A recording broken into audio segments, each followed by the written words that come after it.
ولا تعجل بالقرآن من قبل أن يقضى إليك وحيه وقل رب زدني علما. الحمد لله نحمده ونستعينه ونستغفره ونعوذ بالله من شرور أنفسنا وسيئات أعمالنا.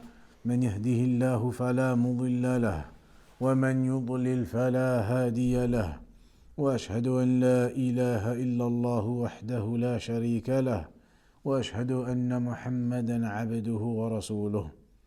أما بعد. In the last session we looked at the Musnad of Al-Imam Ahmad rahimahullah ta'ala. Today now we're going to begin looking at the 6 famous books of Hadith, and they are of course Sahih al-Bukhari, Sahih Muslim, and then the Sunnah of Abi Dawood, of At-Tirmidhi, of An-Nasa'i, and of Ibn Majah. As an introduction into this, we'll quote the statement of Abu al-Hajjaj al-Mizzi, who died in 742 Hijri. He said, وَأَمَّا السُّنَّةِ فَإِنَّ اللَّهَ وَفَّقَ لَهَا حُفَّاظًا عَارِفِينَ وَجَهَابِذَ عَالِمِينَ وَصِيَارِثَ نَاقِدِينَ. That Allah subhanahu wa ta'ala decreed and made those great memorizers, those who learnt and memorized the Sunnah, had knowledge of it, preserved it. Allah subhanahu wa ta'ala brought about, decreed that there would be men of this nature who would memorize, preserve that Sunnah and refute those who attempt to distort this Sunnah. وأما السنة فإن الله وفق لها حفاظا عارفين وجهابذ عالمين وصيارف ناقدين ينفون عنها تحريف الغالين وانتحال المبطلين وتأويل الجاهلين فتنوعوا في تصنيفها وتفننوا في تدوينها على أنحاء كثيرة وضروب عديدة حرصا على حفظها وخوفا من إضاعتها. That there were many great scholars over time throughout history who defended this Sunnah, and they used multiple different means, different types of authorships, different types of writings in defense of the Sunnah, and to remove the distortions and alterations and misguidances that the people of deviation, the people of innovation, the people of desires were attempting to place upon the Sunnah. And so from their great desire, meaning the people of the Sunnah, from their great desire to ensure that the Sunnah was maintained, and from their fear of allowing those people of innovation to cause the Sunnah to become lost, then the people of the Sunnah, Ahlus Sunnah, they put in a lot of effort and striving to ensure that they maintained and preserved the Sunnah. وكان من أحسنها تصنيفا وأجودها تأليفا وأكثرها صوابا وأقلها خطأ وأعمها نفعا وأعودها فائدة وأعظمها بركة وأيسرها مؤنة وأحسنها قبولا عند الموافق والمخالف وأجلها موضعا عند الخاصة والعامة صحيح أبي عبد الله محمد بن إسماعيل البخاري ثم صحيح أبي الحسين مسلم بن الحجاج النيسابوري. ثم بعدهما كتاب السنن لأبي داود سليمان بن الأشعث السجستاني. ثم كتاب الجامع لأبي عيسى محمد بن عيسى الترمذي. ثم كتاب السنن لأبي عبد الرحمن أحمد بن شعيب النسائي. ثم كتاب السنن لأبي عبد الله محمد بن يزيد المعروف بابن ماجه القزويني وإن لم يبلغ درجتهم. Abu al-Hajjaj al-Mizzi goes on to say that the scholars throughout time, they wrote many books, many writings in defense of the Sunnah to remove the distortions of the people of innovation. And from the best of all of these works, from the best of all of these writings was the book of Al-Imam al-Bukhari, the one with the greatest benefit in it, with the greatest benefit to the people, the one written in the best way, the one with the most accurate writing within it of the narrations. The best of them was the book Sahih of Al-Imam al-Bukhari. Then after that was Sahih of Al-Imam Muslim. And then after that, the books of the Sunan, and he mentions them in the order of the Sunan of Abu Dawood first, Sunan Abi Dawood, and then the Al-Jami' of At-Tirmidhi, and then the Sunan of An-Nasa'i, and then the Sunan of Ibn Majah. ولكل واحد من هذه الكتب الستة ميزة يعرفها أهل هذا الشأن. And all of these 6 books, every one of them individually has its distinguishing points. All of these 6 books individually, they all have their distinguishing points. And those who are experts or have knowledge in this field of hadith and these sciences, they are aware of those distinguishing points of each book. فاشتهرت هذه الكتب بين الأنام وانتشرت في بلاد الإسلام. These books became famous amongst the people everywhere, and they spread across all of the Muslim countries. وعظم الانتفاع بها وحرص طلاب العلم على تحصيلها. And the amount of benefit that was being taken from these 6 books, it increased, and the students in their enthusiasm to gain that knowledge from it and striving to benefit from them, that all increased. وصنفت فيها تصانيف علقت عليها تعاليق بعضها في معرفة ما اشتملت عليه من المتون وبعضها في معرفة ما احتوت عليه من الأسانيد وبعضها في مجموع ذلك. And then these 6 books, they weren't just left as they are. Scholars after that wrote additional books as supporting books to those 6. Supporting books, meaning by that, they wrote extra books in specifics about those 6.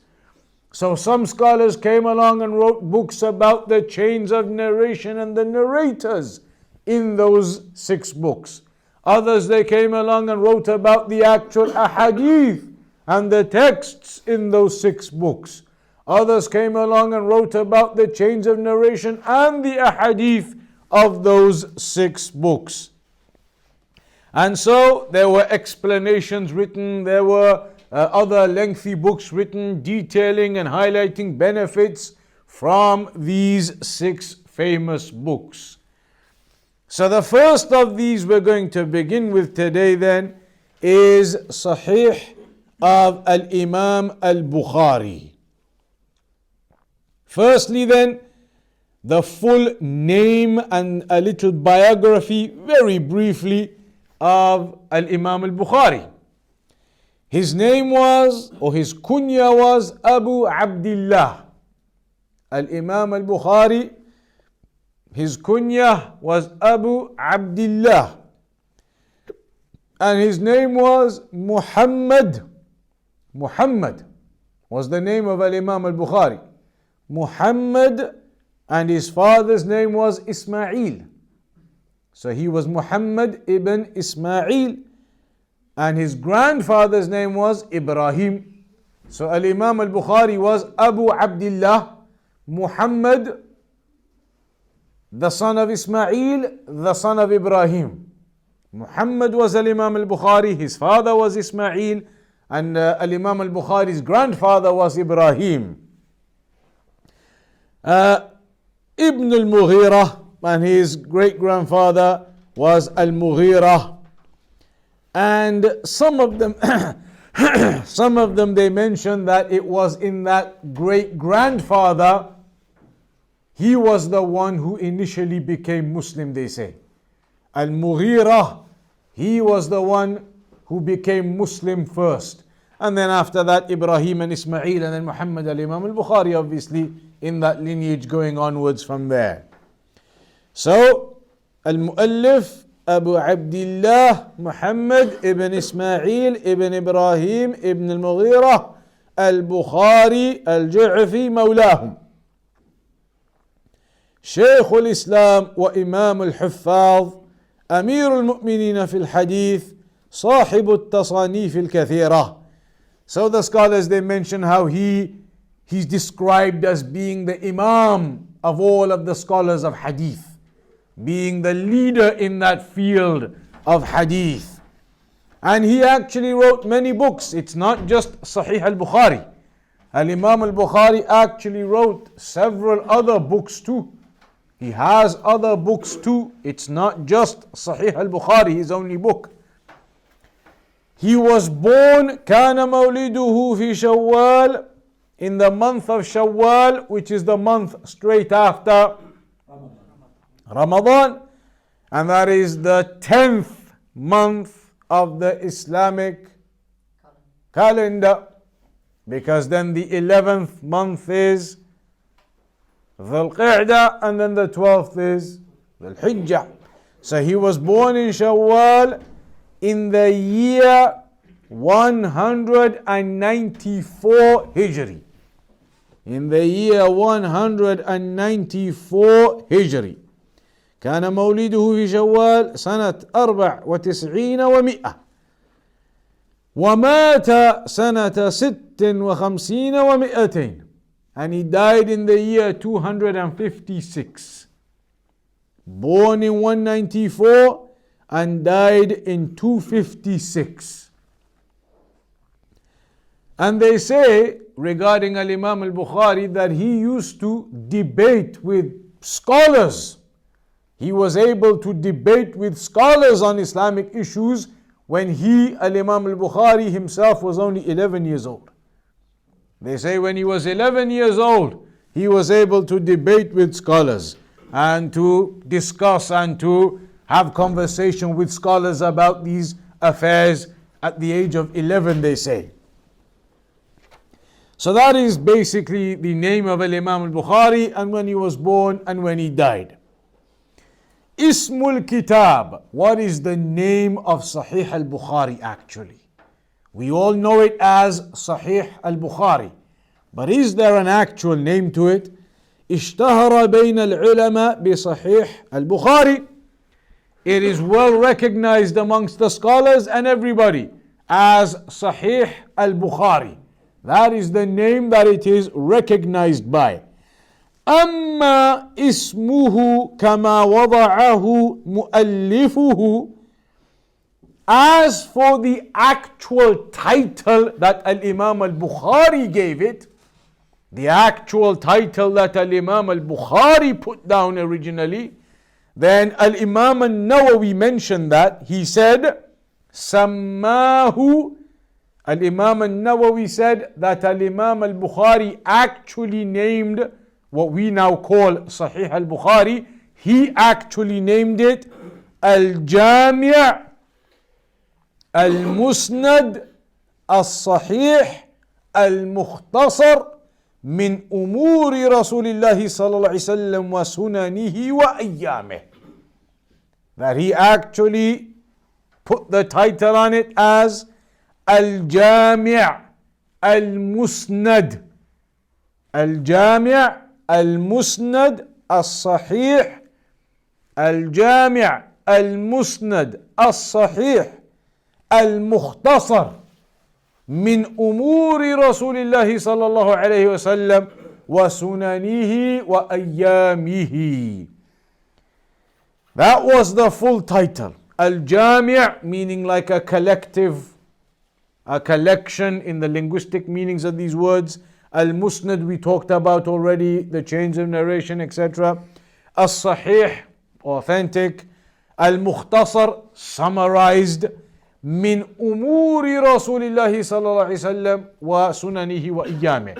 From the affairs of the Prophet صلى الله عليه وسلم and his sunnah, the sunan and his days. His life and what he did and what he said. That was the full title that Imam Bukhari named his book as Imam Nawawi tells us.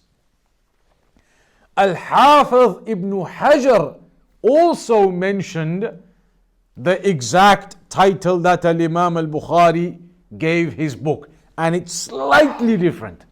Al-Hafiz ibn Hajar, the famous scholar, he said that Imam Bukhari named it Al-Jami' Al-Sahih Al-Musnad.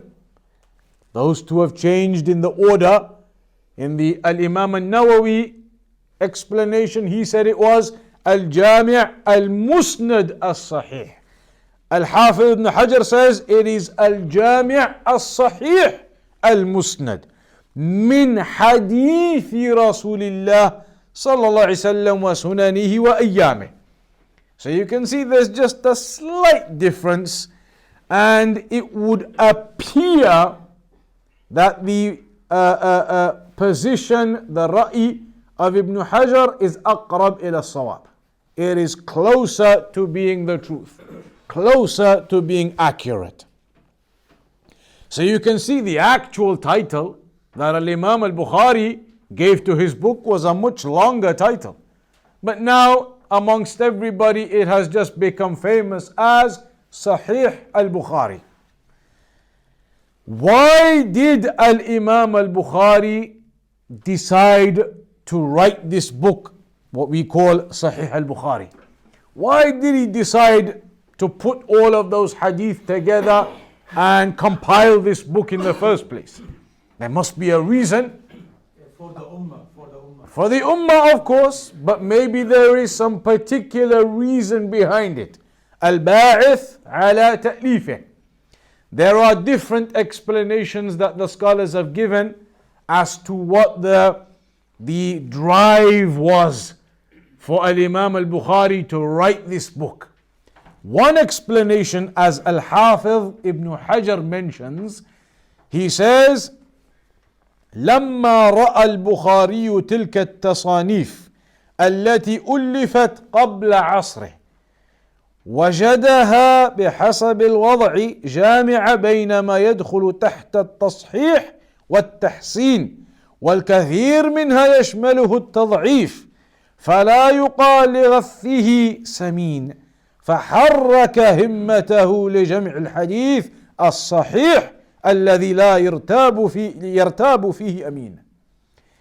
One of the reasons Al-Hafiz ibn Hajar mentions is that during the time of Imam al-Bukhari, he was born in 194, died in 256. So he is which century? What century are we on? 3rd century. We've been going through the centuries. So we're on this 3rd century. By that time, as we've mentioned in the previous lessons, books had already started to be written and compiled from the 2nd century, from before. However, those books that were compiled and written and put together from before his time, when he came across them and studied them and looked into them, he realized that they are compilations of hadith, as we spoke about, but they are general compilations of hadith. There are authentic hadith in them, there are some that are maybe hasan, and there are even some that are weak. So he decided he was going to put together a compilation which was going to be purely Sahih. Because previously what he found was that there were compilations with authentic, with Hasan, with some even weak, that there were different levels of the narrations. So he decided he was going to write one purely with hadith that are Sahih only, so that nobody would have any doubt when they read that book. No question about this hadith or that hadith, they would all be authentic. That is one reason. There's another reason mentioned as well that led Al-Imam al-Bukhari to decide to write Sahih al-Bukhari. And when we say write, it's not like he wrote it himself, it's a compilation of all the authentic ahadith, and he put the chapter titles into it, etc. But the other reason that is mentioned, قال الحافظ ابن حجر أيضا وقوى عزمه ما سمعه من أستاذه أمير المؤمنين في الحديث والفقه إسحاق بن راهوية. That what actually happened was, or something which gave him more of that push to want to do this book, was something that he heard from his shaykh on one occasion. His shaykh, the shaykh of Imam al-Bukhari, the famous shaykh Ishaq ibn Rahoya. Ishaq ibn Rahoya, the shaykh of Imam al-Bukhari. One time it's mentioned that Ishaq ibn Rahoya was telling his students, and one of them was Imam al-Bukhari, he was telling them, لو جمعتم كتابا لصحيح سنة رسول الله صلى الله عليه وسلم.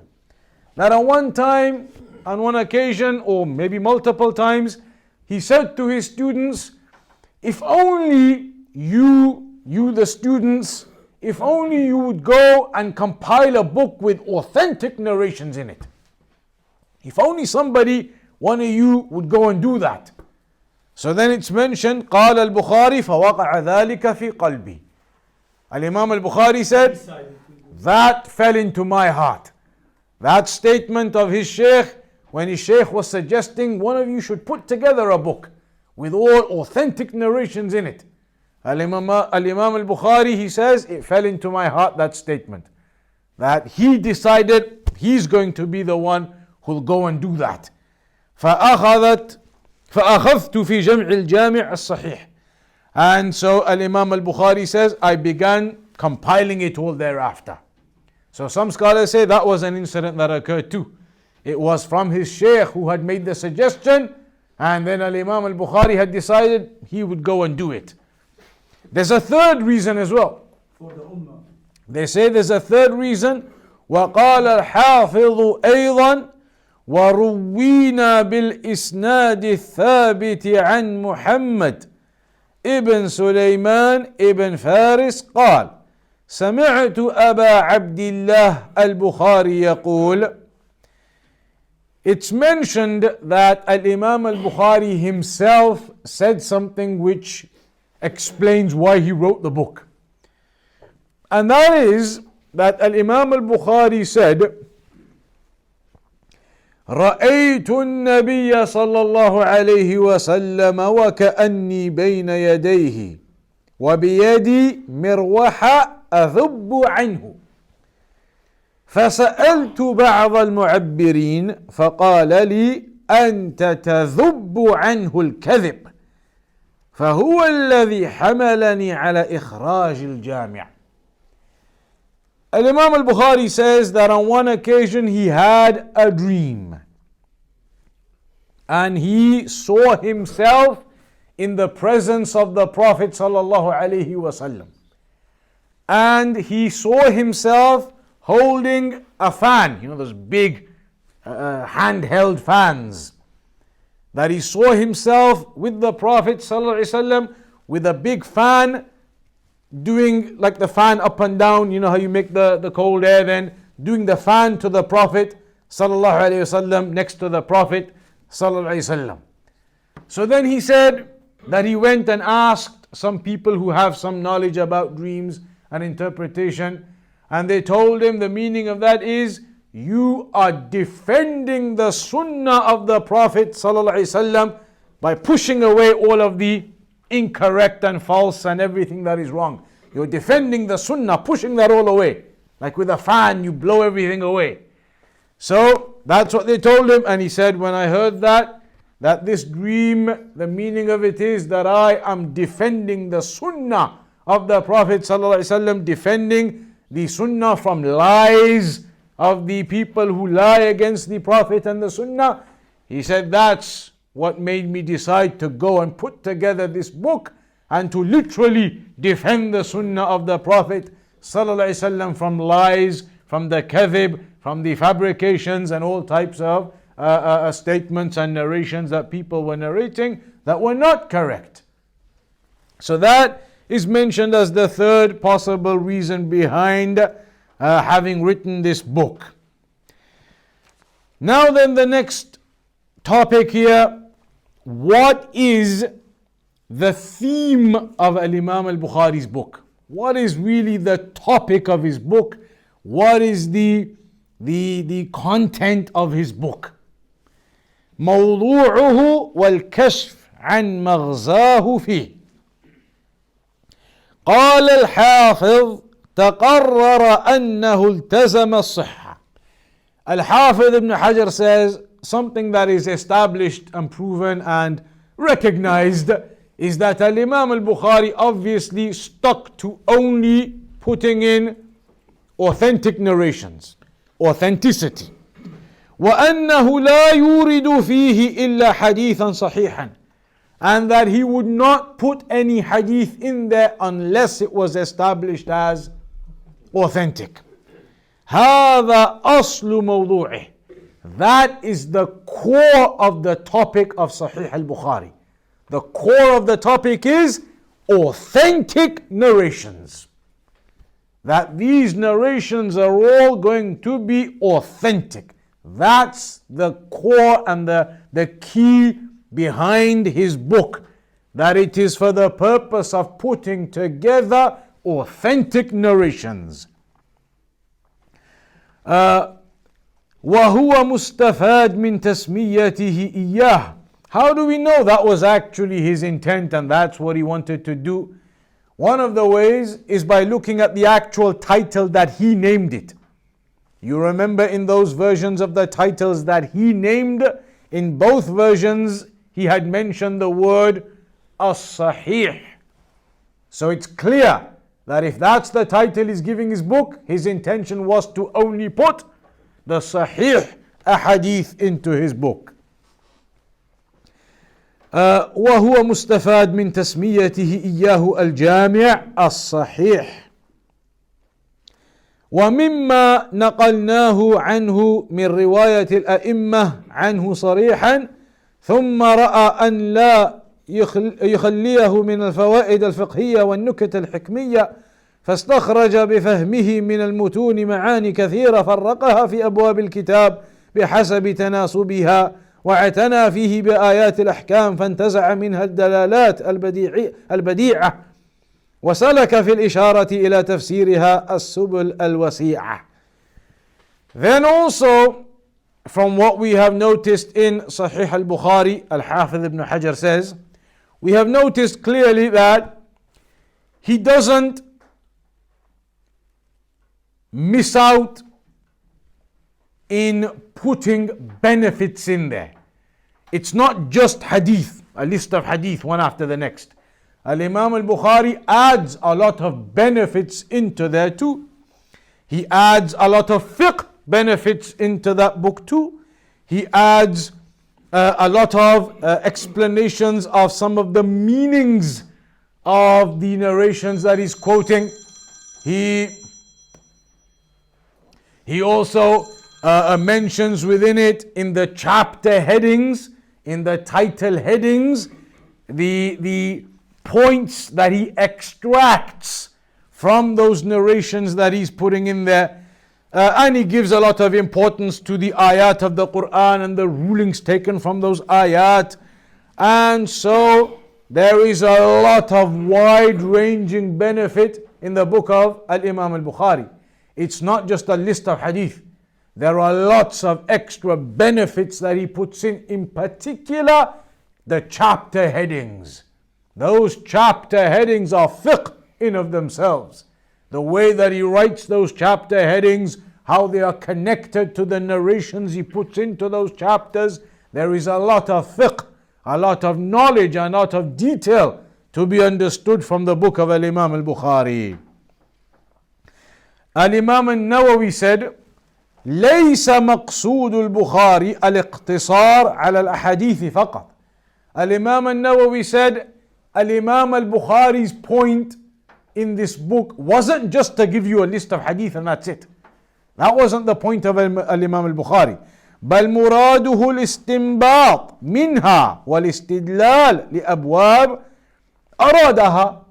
But his point was actually to derive benefits from them, to give you some derivation of evidences and benefits from those different chapters, because there are multiple chapters in Sahih al-Bukhari and those chapters have been given titles and headings. So he wanted to extract benefits too. It wasn't just the idea of a list of authentic hadith and that's it.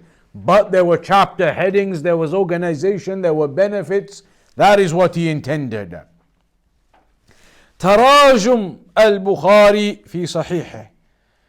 قال أبو أحمد ابن عدي عن عبد القدوس ابن همام قال: شهدت عدة مشايخ يقولون حول البخاري تراجم جامعه أي بيضها بين قبر النبي ومنبره وكان يصلي لكل ترجمة ركعتين. It is mentioned about Al-Imam al-Bukhari and when he wrote Sahih al-Bukhari that every hadith he put in there, he would pray 2 raka'at istikhara for every hadith that he put in there, 2 raka'at istikhara before putting that hadith into Sahih al-Bukhari. And it's mentioned how he would be sitting between the grave of the Prophet ﷺ and the mimbar of the Prophet ﷺ. Those who have been there, you know that space from where the mimbar is, and then you move along, and then the grave is, and then you have the door. In that section, the old mosque section of Al-Masjid al-Nabawi, that's where he used to be. Of course, in those days, it was just the old mosque section and that small area of the mosque. All this huge expansion came afterwards.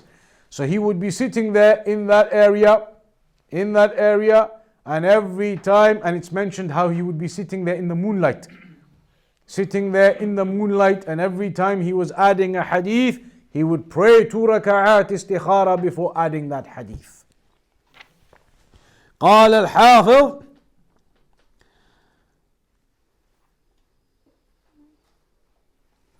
الحافظ he says ولنذكر ضابطا يشمل على بيان أنواع التراجم فيه وهي ظاهرة وخفية.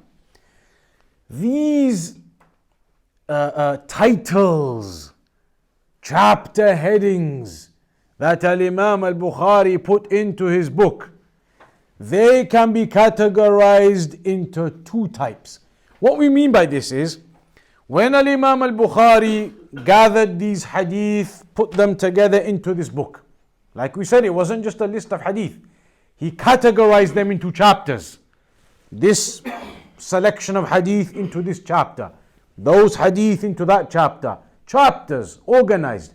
And every chapter he gave it a title. He gave all of the chapters titles. Those titles that he gave, the scholars, they say, they aren't just random titles. Those titles have knowledge within them. If you think about those titles, why Al-Imam al-Bukhari named this section with that title, you will gain a huge amount of knowledge and benefit from that. And they say his titles were 2 types. One clear and apparent, and others a little more thought and delving into is required. One type, clear and apparent.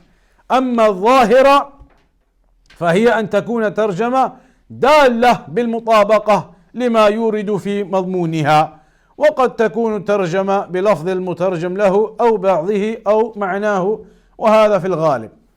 The titles, the titles that were clear and directly linked to the subject of the hadith. Straightforward, clear link in the title. The second type though, أما الخفية وهي التي لا تدرك مطابقتها لمضمون الباب إلا بالنظر الفاحص والتفكير الدقيق. The second types were when you look at that title and then you look at the hadith in that chapter, on the surface you can't work out these hadith, what's their subject matter got anything to do with the title he's given them. There doesn't appear to be a direct connection between the title given to the actual narrations in that section. And those are the titles where they aren't mistakes and they aren't wrong. It's where you need to really stop and think and ponder and focus, and you'll realize the point Imam al-Bukhari is making with that title to these hadith.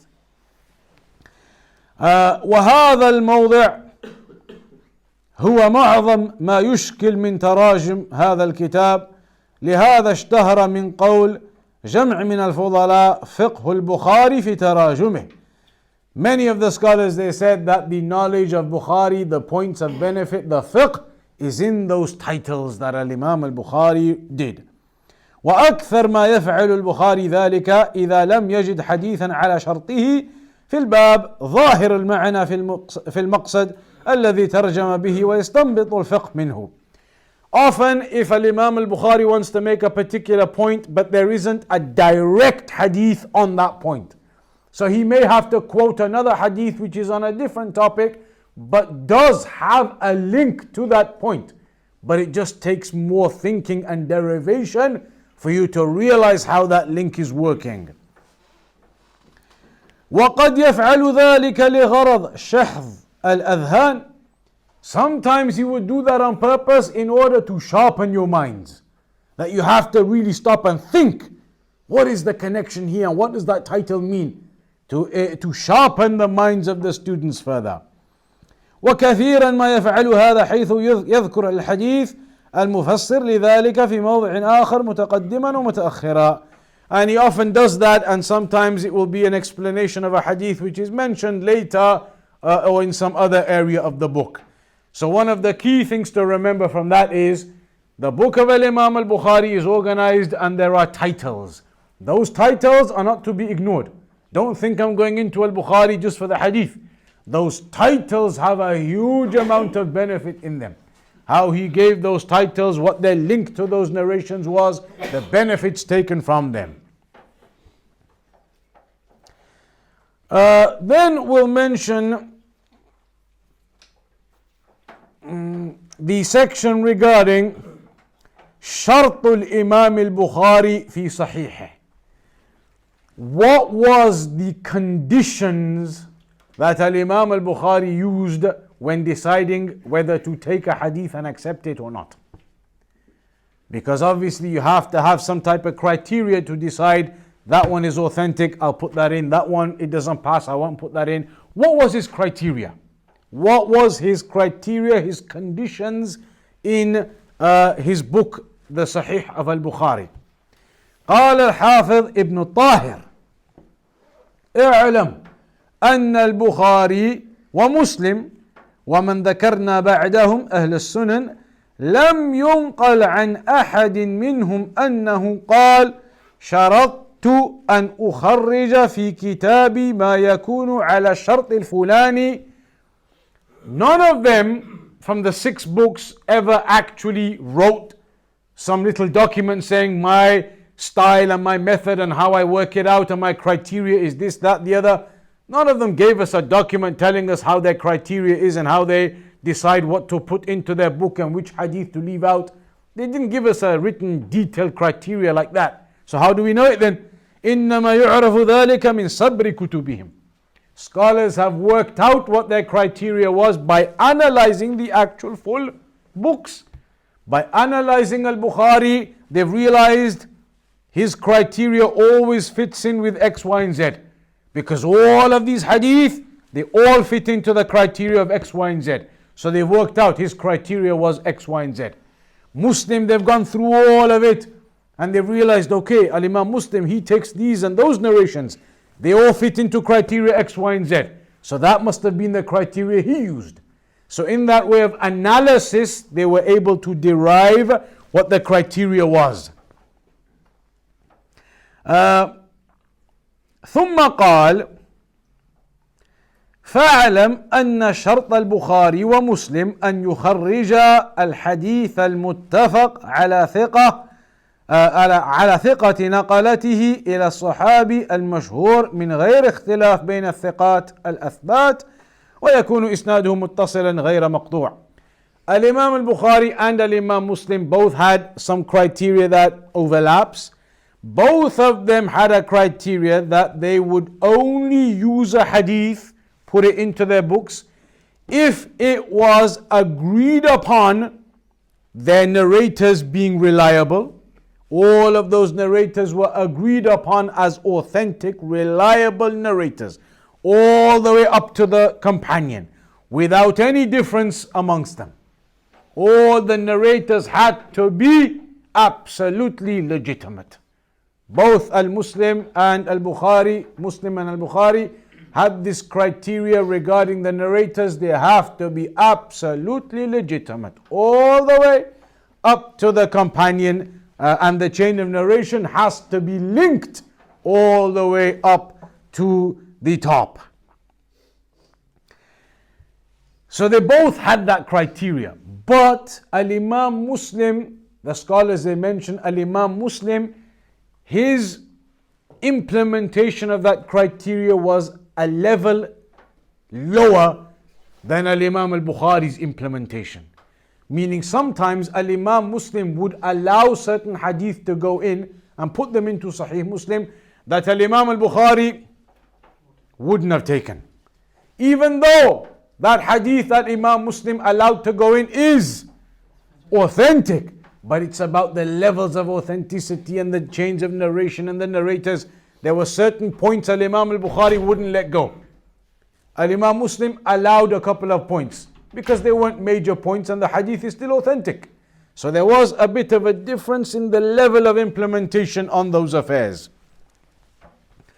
إلا أن مسلما أخرج أحاديث أقوام ترك البخاري حديثهم لشبهة وقعت في نفسه أخرج مسلم حديثهم بإزالة شبهة مثل حماد بن سلمة وسهيل بن أبي صالح وداود بن أبي هند وأبي الزبير المكي والعلاء بن عبد الرحمن وغيرهم. So there were some narrators that Imam al-Bukhari wasn't convinced about. He wouldn't take them, so he wouldn't take their narrations. But Imam Muslim checked those narrators and those issues that Imam al-Bukhari had. He felt that those issues were covered and there wasn't any problem, so he allowed those narrators and their narrations. One of the main things as an example is, imagine now you have a hadith and there are 4 narrators on it. Person A, person B, person C, to the companion, to the Prophet Sallallahu Alaihi Wasallam. Person A, B, C, all of them legitimate, authentic, reliable narrators. Above person C, or C, B, A, and then it's the companion anyway. No need to check that. All authentic, no issue there. And the Prophet ﷺ. So now person A, B, and C, they have to be checked. They are all authentic, legitimate narrators. So that means Al-Bukhari and Muslim are going to be happy with that. But there was one thing Al-Imam al-Bukhari used to add on. He would say, I want proof that narrator A met narrator B. When did they meet? You're telling me narrator A narrated this hadith from narrator B. When did these two meet? Where and when? Want the proof where they met. Did they meet? Where did they meet? And then narrator B says he narrated it from narrator A. Yes, they're all reliable, trustworthy, honest. There's no doubt about that. But I want to know, when did narrator B meet up with narrator A? Where? Now that's obviously making it very strong now. For you to already say he is absolutely trustworthy. Him B, trustworthy. Him C, trustworthy. But still, where did A meet B when he narrated it? How, when? And where did B meet A when he narrated it? How, when? For extra level of, as we say these days, extra level of security. Al-Imam Muslim used to say that's not an issue.